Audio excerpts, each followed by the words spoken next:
Hi everyone, today I want to talk about one of the best heavy attacks in the game, and that is the one belonging to the Black Knight Greatsword. Specifically, the one when you two-hand it. It's severely underused compared to other heavy attacks, and this is because I think it's an attack that requires a lot of skill, understanding, and patience. A lot of players will try this out and have this,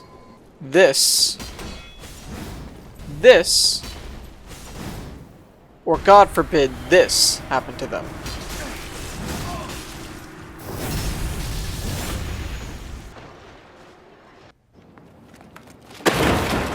And then just go back to spamming R1. However, once you get a feel for it, the moment you get to this point in the animation, and your opponent is something like this close to you, they may have just found themselves in your trap.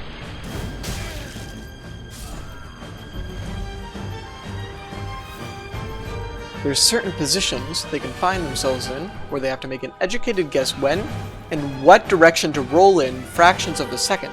If they don't do anything, or they guess wrong, they could easily find themselves in the skies.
So, where do you even find the Black Knight Greatsword?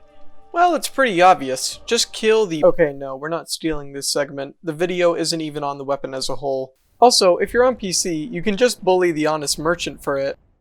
But anyways, onto how to use this in an actual fight. It's best built for invasions, as players there are willing to play more aggressively, especially when they have the numbers. There's two categories of situations where placing an R2 is appropriate. Number 1. Defensive. There is a player or players currently going on the offensive against you, and you predict they are about to run or attack into your proximity. Number 2. Catching. Your opponent is already close but is momentarily unable or unwilling to get away due to stun, a wall or corner, distraction, or many other circumstances. In these scenarios, there can be several opportunities to poise through attacks, interrupt others' attacks, roll catch, punish backstab attempts, and do many other things purely based off when you choose to start the attack, and where you can take the attack afterwards.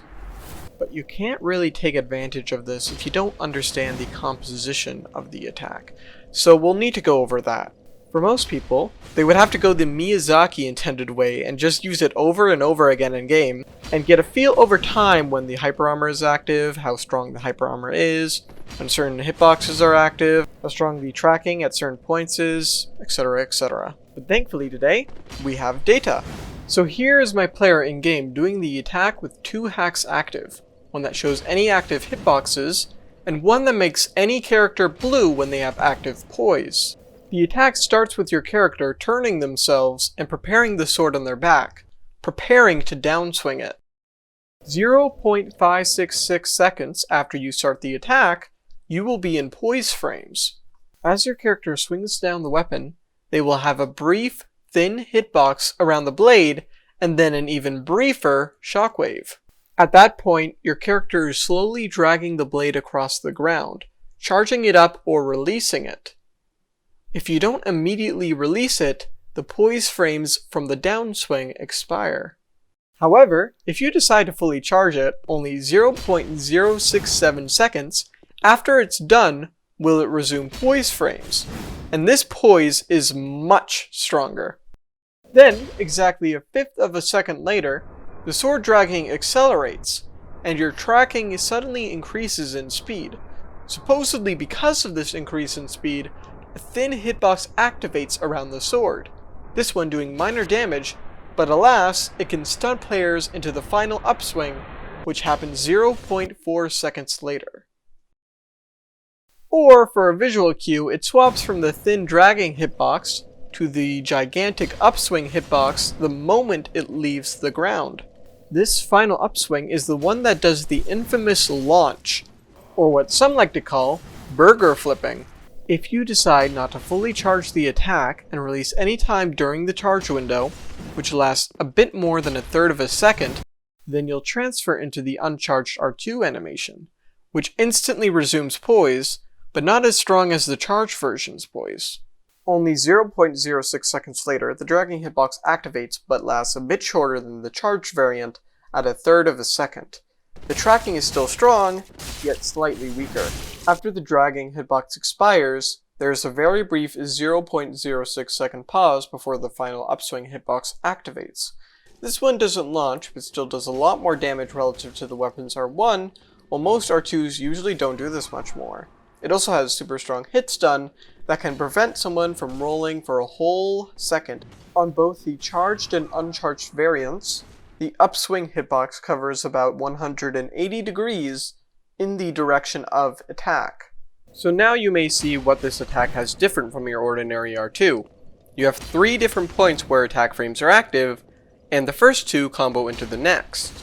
And for the period that there is no hitboxes or poise active, you have the option to release the attack and get the fastest hitting heavy attack release in the game, matched only by its sibling, the Black Knight Greatsword. This is great for tricking people intending to reaction roll the dragging hitbox, as it is impossible for a human to reaction roll the R2 release.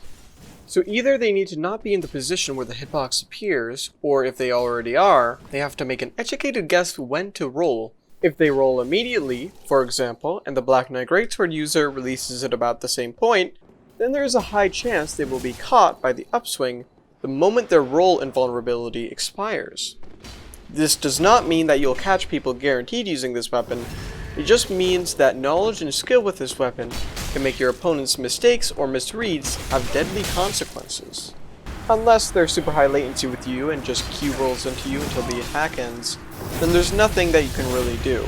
Although, if they aren't just queuing rolls and are actually trying to play the game, you'd be surprised that it can even catch latent players. The reason this is because you can hit them on your screen but not theirs, and therefore, if they don't iframe it with another roll, they can find themselves in the air. Okay, but to go back onto the composition of the attack, let's review. You'll need to learn how to read your opponents so you know when and where to start the attack.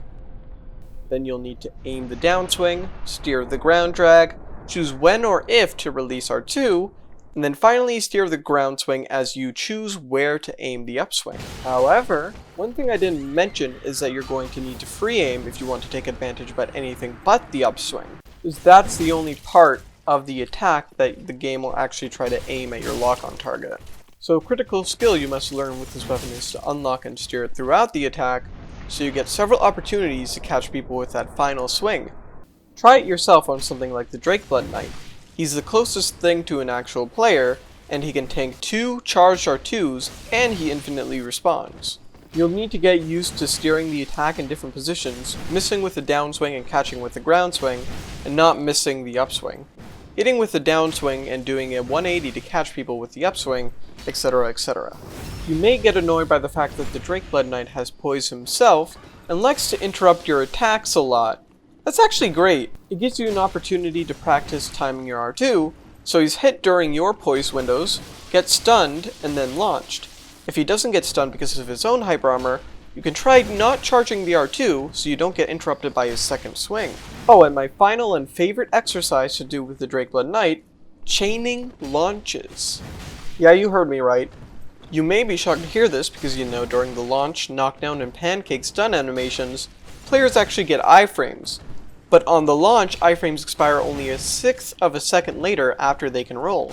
This leads to them often trying to reaction roll, ending with them getting hit and stunned into another burger flip. What is the timing for chaining charged R2s? Well, If you intend on catching them with the first downswing, you'll want to, after your first successful heavy attack, to hold block and walk. Let go of block the moment you start walking, position yourself over them, time pressing R2 the moment they finally land on their face, then, while your attack has started, face the camera towards them with your controller right thumbstick or mouse, and then pull back on the left thumbstick or S on your keyboard. Then, after the downswing hits the ground, turn the left thumbstick forward or press W on your keyboard. If you do it too early, you still may be rewarded if they don't roll fast enough or only roll once, but get hit by the dragging hitbox. But yeah, try to hold bunch on the Drake Blood to get a good grip on controlling the attack, and then do some invasions with it to develop your skill in knowing when to use it and how you should control it, depending on the situation. It may help you much more though if I show and not tell, so how about I commentate over an actual invasion I recently did. I don't want to do just one, so I think I'll put that into a separate video, so see you guys there. And other than that, thanks to the people who have subscribed to me over on Patreon, and I have to go. See you guys.